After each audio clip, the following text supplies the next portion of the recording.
देखो रिया, तुम राजकुमारी हो, इस बात को हम लोगों ने गांव के लोगों को बता दिया तो ऐसा हो सकता है कि तुम्हें गांव के लोग गुस्सा करे। इसलिए हमें समझदारी से काम लेना पड़ेगा और समझदारी से काम करना पड़ेगा, ठीक है? लेकिन हम कर क्या सकते हैं? कैसे पता करें कि पिताजी महाराज आगे क्या हुआ? रुको, हमें महाराज और राजकुमारी, हमें तो पता है ना। मेरा मतलब है कि हमें हिस्ट्री के प्रोफेसर नवीन से बात करनी चाहिए। उन्होंने इतिहास की हर तरह की अजीब से अजीब और पुरानी से पुरानी कथाओं घटनाओं के बारे में पढ़ने का शौक है। हो सकता है उन्होंने राजकुमारी मेघालय और महाराज विश्वजीत के बारे में भी पढ़ा हो। अगली सुबह ये तीनों बिना किसी को बताए प्रोफेसर की घर की तरफ निकल पड़ा। रिया फ्रंट सीट पर बैठी थी और रश्मि पीछे सीट पर बैठी थी। वैसे अनुज, एक बात पूछूं? हाँ बोलो। मैं तो मेघना की बेस्ट फ्रेंड हूँ, लेकिन तुम मेघना के लिए इतना क्यों फील कर रहे हो, जो उसकी हेल्प करने के लिए हमेशा तैयार रहते हो? कि मैं इस टाइम बहुत सीरियस हूँ। तुम प्लीज ऐसी कोई बात मत करो। ये सभी 2 घंटे सफर करके प्रोफेसर रॉबिन के घर पहुंचे।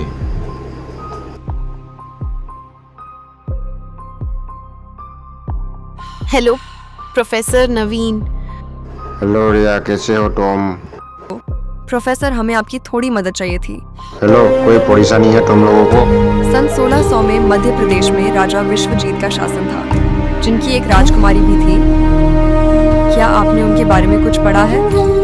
राजा विश्वजीत और उसकी रानी? नहीं, मैंने इनके बारे में तो कभी नहीं पढ़ा। ओह नो, अब क्या करें? वैसे तुम लोगों को इनके बारे में जानकर क्या करना है? ओह, राजा विश्वजीत, याद आया। मैंने इनके बारे में रहस्यमय घटना पढ़ा है। रुको, मैं उसे लेकर आता हूँ। रहस्यमय घटना? प्रोफेसर ने एक किताब निकाली। उस पन्ने पलटने के बाद उस किताब को रिया को दे दिया। सन 1600 में जनकपुरी में एक अधेड़ उम्र का आदमी पहुंचा और वो एक सेठ के यहाँ काम करने लगा।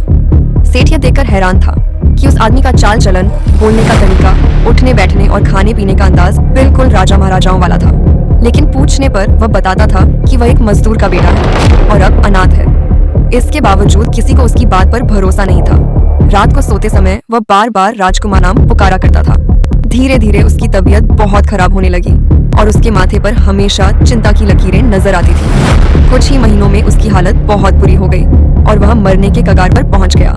उसकी आखिरी ख्वाहिश भी बड़ी अजीब थी। उसने कहा कि उसे मरने के बाद उसका अंतिम संस्कार न किया जाए, बल्कि उसकी लाश को बीरमपुर गांव पहुंचा दिया जाए। लेकिन उस समय जनकपुरी और बीरमपुर के बीच कहासुनी चल रही थी। इसीलिए उस सेठ ने उसकी लाश को एक ताबूत में बंद किया और उसे जनकपुरी के जंगल की एक गुफा में रखवा दिया। ये पढ़ने के बाद रिया की आंखों में आंसू झलक आए। मतलब उन्होंने मरते मरते भी अपनी प्रजा की सोची। आपका बहुत बहुत शुक्रिया प्रोफेसर। अब हमें जनकपुरी जाना है और उस गुफा के अंदर उस ताबूत को खोज निकालना है। वेलकम। ये तीनों प्रोफेसर से विदा लेकर वहां से निकले।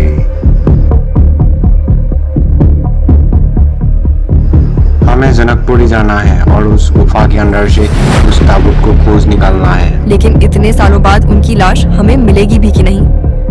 वो तो हमें जाकर ही पता चलेगा। कुछ ही देर बाद ये तीनों अपने गांव पहुंचे।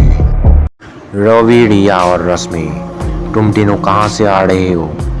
पिताजी हम लोग वो देखने के बाद बहुत डर चुके थे, इसलिए हमने सोचा कि थोड़ा टहल कर आते हैं, इसलिए हम बाहर गए थे।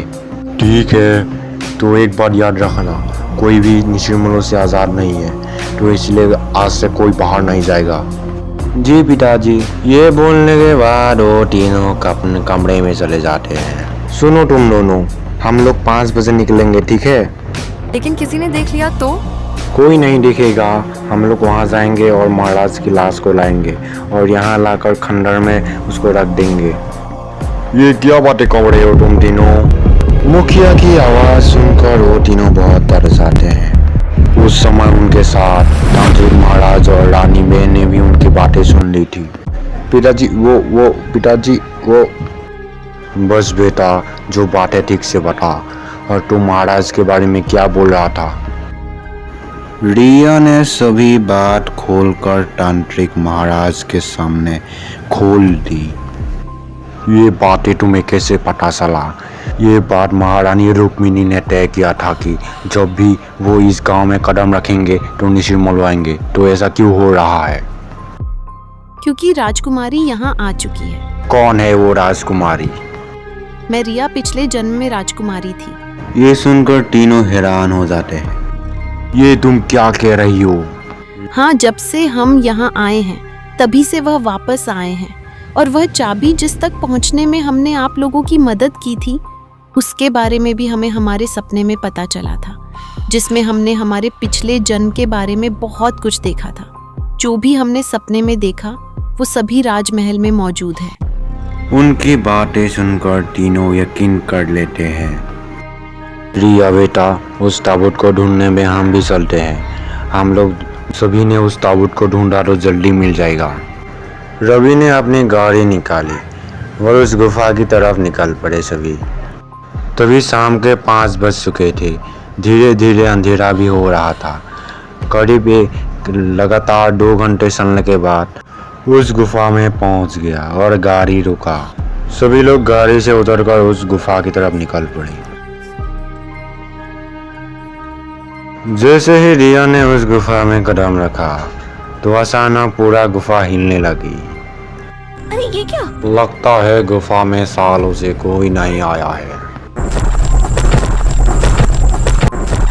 तभी इन लोगों को सामने से भयानक भयानक मकड़ी आते हुए दिखाई दी। अरे बचाओ!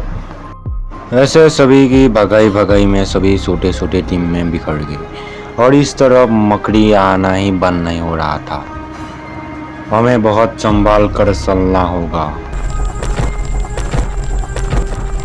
ये सभी फिर से एकजुट होकर गुफा के अंदर चढ़ पड़े।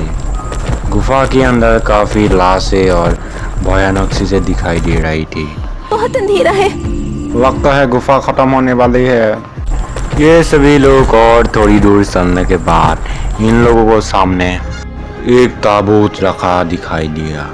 ये ताबूत बहुत जोर जोर से ठक ठक की आवाज कर रहा था। ये देखकर सभी के रोंगटे खड़े हो गए थे। ग्रेट, ये रहा ताबूत। नहीं, इस ताबूत को यहाँ खोलना ठीक नहीं होगा। इसे सबसे पहले गांव लेकर जाते हैं, उसके बाद वहीं इस ताबूत को खोला जाएगा। ये सभी अपनी गाड़ी में ताबूत समेत गांव वापस लौट आए। उस समय सभी लोग शोक पे उनका ही इंतजार कर रहा था। तांत्रिक महाराज, ये ताबूत कैसा है? बस ये समझ लीजिए कि हमारी परेशानी अब दूर होने वाली है। इस ताबूत को जल्दी से जल्दी उतारो। गांव के कुछ लोगों ने उस ताबूत को उतारा। उसके बाद रिया आगे बढ़ी और उस ताबूत के पास खड़ा हो गया। ये देखकर सभी गांव वाले हैरान थे कि ये शहर वाली लड़की यहाँ क्यों खड़ा है। रिया ने बहुत जोर से सांस ली और उस ताबूत को खोल दिया। ताबूत को देखकर सभी लोग हैरान हो गए थे। इस ताबूत पे एक कंकाल था जिसके गले में महाराज का कुछ सोना लगा हुआ था। उसको देखकर रिया रोने लगी। अरे ये शहरी लड़की यहाँ क्या कर रहा है? सभी लोग ध्यान से सुने। सभी लोग अपने अपने घर चले जाए। आज रात निश्चित होने वाले वाला है और सभी लोग अपने अपने घर में हमारे काम सफल होने के लिए सभी लोग प्रार्थना करें कि हमें निश्चित मोलू से छुटकारा मिल जाए। सभी ने तांत्रिक महाराज की बातों को स्वीकार किया और एक एक करके अपने अपने घर चले गए। गांव के शोक पर इस समय सिर्फ ये 5 लोग ही खड़े थे। रवि रिया को गौर से देख रहा था। तांत्रिक महाराज, लेकिन निशिर मूलक पिताजी के शव को लेकर कहाँ जाएंगे? ये तो हमें भी नहीं पता पुत्री। अगर तुमको ये काम करने में डर लग रहा है तुम ये काम छोड़कर जा सकती हो। नहीं, हमने उस जन्म में भी अपनी प्रजा की सोची थी। इस जन्म में भी हम आप सभी को निश्रमों से आजाद करवाकर ही दम लेंगे। उस समय सभी की नजरों में वो राजकुमारी रुक्मिणी की तरह दिखाई दे रही थी। धीरे धीरे कर 9 बजे गांव में सभी दिशाओं में निशिर मोलो की आवाज सुनाई दे रही थी। उनकी आवाज सुनकर अपने घर में बैठे सभी लोग डर जाते हैं। निसिर मोलो भारी कदमों के साथ आगे बढ़ रहे थे। वो तलाश में थे कोई उनको शिकार मिल जाए। रिया उस ताबूत के पास खड़ी थी और बाकी के लोग सभी लोग घर से उन रिया के ऊपर नजर रखे हुए थे। तांत्रिक महाराज, मिसिर मोलो रिया को अपने साथ नहीं लेकर जाएंगे ना? नहीं बेटा, ऐसा मत बोलो तुम। निसिर मोलो भारी कदमों के साथ आगे बढ़ ही रहे थे, तभी उन लोगों को सामने रिया खड़ी नजर आई। रिया को देखते ही निसिर मोलो भारी कदमों के साथ रिया के पास आ जाते हैं। रिया के सामने निसिर मोलो अपनी ताबूत खोलने लगा। उसके अंदर से सुनहरी एक रश्मि आने लगी जो रिया को खींच रही थी। नहीं, रिया रिया रिया, ऐसे चिल्लाते चिल्लाते राजू उस तरफ भागने लगी। हमें मत ले जाइए, हम राजकुमारी मेघालय हैं, राजकुमारी मेघालय। सभी निसिर मोलुओं ने एक दूसरे की तरफ देखा और उस सुनहरी रश्मि की आना बंद हो जाता है। हम जानते हैं हमने आने में देरी कर दी, लेकिन जैसा हमने वादा किया था, हम अपने पिता श्री महाराज विश्वजीत की लाश लेकर आपके सामने प्रस्तुत हैं। अरे रिया, क्या तुम ठीक हो? इस समय निसिर मोलो ने राजू के ऊपर ध्यान नहीं दिया और बोला, कहाँ है वो दूसरा राजा? कहाँ है वो दूसरा राजा? रिया ने बता दिया कि ये जो सामने ताबूत है ये उस राजा का ही कंकाल है। सामने की ताबूत में एक कंकाल था जिसको देखकर निसिर मोलो उस ताबूत के सामने आए और वो अपनी ताबूत खोला। वो कंकाल हवा में उड़कर उस ताबूत के अंदर चला गया और निसिर मोलो उस गांव से हमेशा के लिए चले गए। उनके जाते ही वो सभी लोग बाहर आ जाते हैं। तो ठीक है। हाँ बेटा, तुम्हारा धन्यवाद किस मुंह से करे, मुझे समझ में नहीं आ रहा है। मुझे खुशी है कि जो परेशानी मेरे कदम रखने की वजह से गांव में आई थी, मैंने उसको आप सभी की मदद से दूर कर दिया। वैसे ही अगले दिन सुबह होते हैं। सुबह गांव में एक खामोशी थी क्योंकि रिया और रश्मि जाने वाली थी। अरे रिया और रश्मि, तुम दोनों जल्दी आ जाओ वरना बस नहीं मिलेगा हमको। नमस्ते। एंड आंटी, हमसे कोई गलती हुई हो तो माफ कर देना। अरे नहीं बेटी, तुम दोनों तो बहुत ही अच्छी हो। मैं ही बेवजह बात बात पर भड़क रही थी। उसके बाद वो तीनों बस स्टैंड की तरफ निकल पड़े। आखिरकार गाड़ी आकर बस स्टैंड के पास रुका। तभी उस समय बस आ गया था। रवि ने उन दोनों को बस में बैठाया और जब तक वो बस आगे नहीं बढ़ी वहीं खड़ा वो उन दोनों को देखता रहा। रिया भी उनको तब तक देखते रही जब तक ये बस आगे नहीं बढ़ा।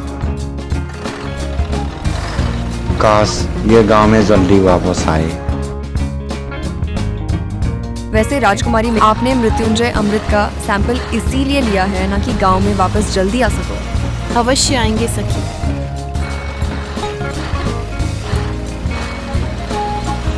उस रात बेरमपुर गांव के सभी लोग बहुत खुश थे।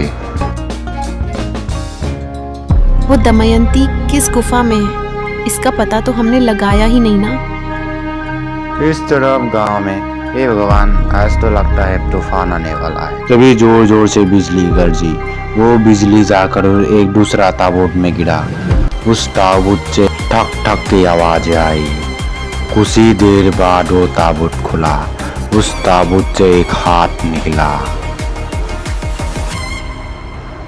वो था महाराज की दूसरी रानी। हम जाग उठे हैं, हम फिर से आजाद हो गए, आजाद हो गए हम।